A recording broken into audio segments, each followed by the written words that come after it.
So I think what has changed is that he's looking for the dialogue with NGOs and like this, this. Yeah.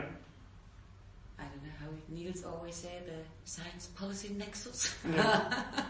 I remember last year when I spoke to Niels first time. Half the time I had no idea what he was talking about. Exactly. Yeah.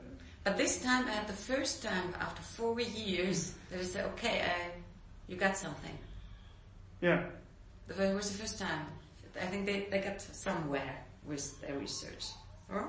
Yeah, so again, I didn't see the presentation, unfortunately, but I do plan on going down to Klagenfurt, because also it's not that far from Munich. If there's anyone who's doing something that's close to what I'm doing, although from a very different perspective. And as he's doing the news portal, or keeping alive the news portal, he has a very good overview. Yeah, and the news portal is by far the best news portal, I would say, on climate engineering that's out there at the moment. But this is what we set up before the SPP. It's not the result of the SPP, the news portal. We set it up when, in parallel to the roundtable discussion by the Kielers Institute. And it has been going all that time? Yeah, so in the first time we did it here, and then the SPP came, and then Niels took it and kept it alive, and he made a lot of improvements. But it's not a result of the SPP. It was before. Interesting. It was before in the way that we said, okay, if we're doing something in research and climate engineering, everybody has to know. We have to find a way or a portal everybody can look up, and we put in everything that is a new scientific project to be transparent. Yeah. That was the aim of the news portal. And we have a lot of journalists that are in the, in the list. Exactly. Is there any sort of agreement within the SVP to publish mostly in public access journals? Actually, we have money for it. Yeah. So we could do, And I think I would ask Andreas, please, about it again. I think the agreement was that we tried to get to publish some opinion papers or papers by different projects involved, and that we have this open access. Yeah. So not the very pure science. Because I was reading some discussions about that. Obviously, this discussion about public access and about public knowledge it's everywhere. It's also about medicine, about the whole vaccine discussion. And then a lot of people say, well, how can you blame people for getting misinformation if all the good information is $50 an article? Yeah. No, you're absolutely right. Yeah, but we can't do everything with public with open access. So no, but one of the, I think these opinion papers or these papers, a lot of projects are involved. They are much more crucial than, I don't know, the very complicated papers on metrics and uncertainties and models. Yeah, absolutely, absolutely. So. That's interesting. I'll ask Andreas too, because it's a good question. I think that's part of being open, is making sure, make sure that it's available. Yeah, you're right. Well, it's good to say. Sometimes we forget it, maybe. Yeah, well, and it's a daily way of working, It's, and it's. It does also. I also think about that a lot, and I'm thinking about some articles that I want to write and publish, and then I would want to publish them open access always. But if it punishes your career doing that, or it's prohibitively expensive, of course, like €2,000 or something sometimes, and I'm not that rich. I'm not gonna. I know. You're not. So. I thought you were one of the exceptions in science. No, so that's a good question. Yeah. I think we have 10 minutes left, then I should bring you to Andreas, maybe. Sure, yeah, I'm just enjoying the conversation. And let me see if there were things that I really... Maybe if you need something, I don't know. No, I don't... Well, anything you can send me is always appreciated. I'm getting to the point where, so far I've really been collecting stuff and information, and I haven't really.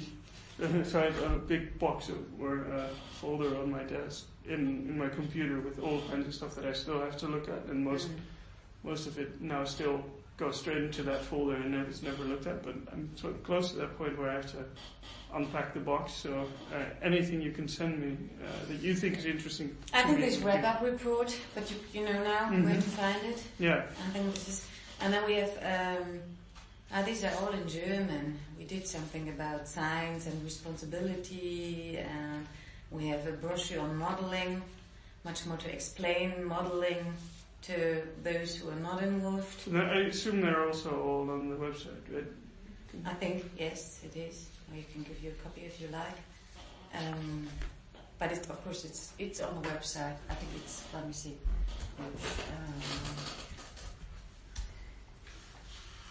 Yeah, we'll find it here. So we did... It's that one. It's only in German because we had somebody who translated, and the English translation is so bad that we can't put it on the website. So... well, I'll open it up and... it's, but you can also get a copy there. I think I may have picked up a copy. Were they at the retreat too? Maybe. I don't know. I really don't know. Because I picked up a copy of everything at the retreat, so... And then we had this, I don't know, we had a public event on, I don't know, with laser pointer discussion. We had a team who made short clips with the scientists. And it was great. Actually, we wanted to do a second round of it in the Deutsche Museum. And then it didn't work out. I don't know why, actually. But it was, it's a show.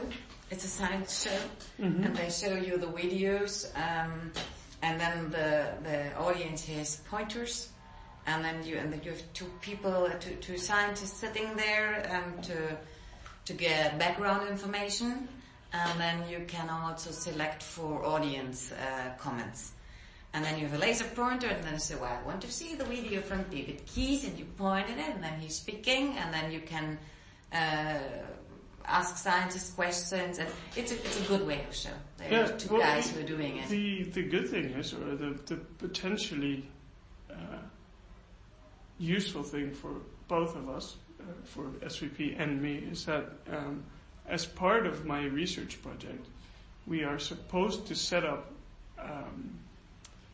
an exhibition in the museum. On climate engineering? Not necessarily on climate engineering, but since Helmut is head of research, so also very involved in all the exhibitions. We're talking about that in 2 months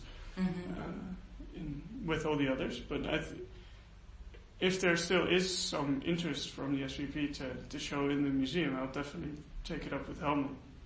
Yes, I would have to check up with Uwe, but I think his approach to do an exhibition, touching climate engineering is totally different. There's a guy from the Berlin Museum für Naturkunde, I remember. So I think there's a very... Well, something, I don't know if you're aware of it, but the museum in Bonn, the Dependenz in Bonn, that is in Bonn, right? The other part of the museum, Deutsche Museum.